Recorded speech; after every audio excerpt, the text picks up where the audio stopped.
কিছুক্ষণ আগেই আপনারা হয়তোবা জেনেছেন যে ইরানে হামলা করেছে মার্কিন যুক্তরাষ্ট্র এবং ইসরায়েল। মূলত তারা যৌথ হামলা চালিয়েছে ইরানের রাজধানী তেহরান সহ বিভিন্ন গুরুত্বপূর্ণ প্রদেশ বা যেসব গুরুত্বপূর্ণ পয়েন্ট রয়েছে ইরানে।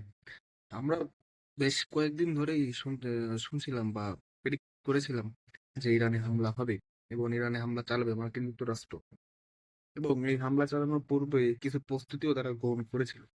মূলত আপনারা জানেন যে ইরানের ক্ষেপণাস্ত্র এবং পারমাণবিক কর্মসূচি নিয়ে যুক্তরাষ্ট্র এবং ইরানের মধ্যে সংলাপ হচ্ছিল।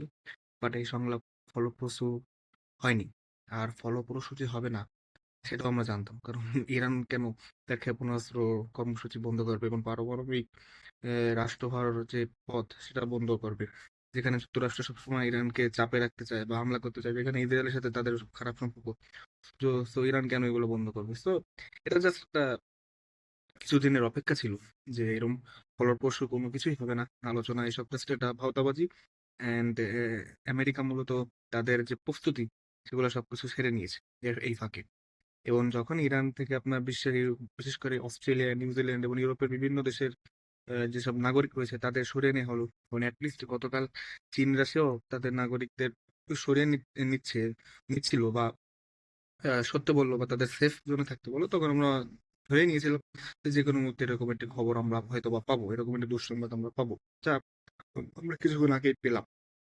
এখন পর্যন্ত জানা মতে আপনার ইরানে এই হামলা চালানোর পর ইসরায়েল, এরা তো কাপুরুষ, তাই হ্যাঁ আপনার এদের যে রাজধানী তেল আবিব সেখানে জরুরি অবস্থা ঘোষণা করেছে এবং মানুষজনকে, যারা ইসরায়েলের মানুষ তাদেরকে বাইরে বেরোতে এক প্রকার নিষেধই করেছেন জরুরি কাজ ছাড়া। এছাড়া ইসরায়েলের স্কুল, কলেজ, এছাড়া জনসমাবেশ এগুলো আপাতত বন্ধ রাখতে বলা হয়েছে, এবং তাদের আপনার যে বাংকার রয়েছে তার কাছাকাছি, অর্থাৎ নিরাপদ জায়গার কাছাকাছি তাদের দেশের সিটিজেনদের থাকতে বলা হয়েছে। ইসরায়েল তো কাপুরুষ, এরা তো কাপুরুষ, বুঝছেন? এরা হচ্ছে জাস্ট একটা পাপেট, আর আমেরিকা হচ্ছে ইসরায়েলের পাপেট। যেটাই বলুন, আমেরিকা ইসরায়েলের পাপেট, ইসরায়েল আমেরিকা পাপেট না, ওকে?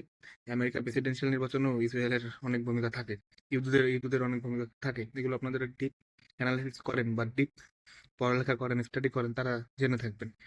অ্যান্ড এখন পর্যন্ত যে একটু জানলাম যে ইরানের যিনি বর্তমান প্রেসিডেন্ট পেসকেশিয়ান, তাকে হত্যার উদ্দেশ্যে হামলা চালানো হয়েছিল, বাট তিনি অক্ষত আছেন।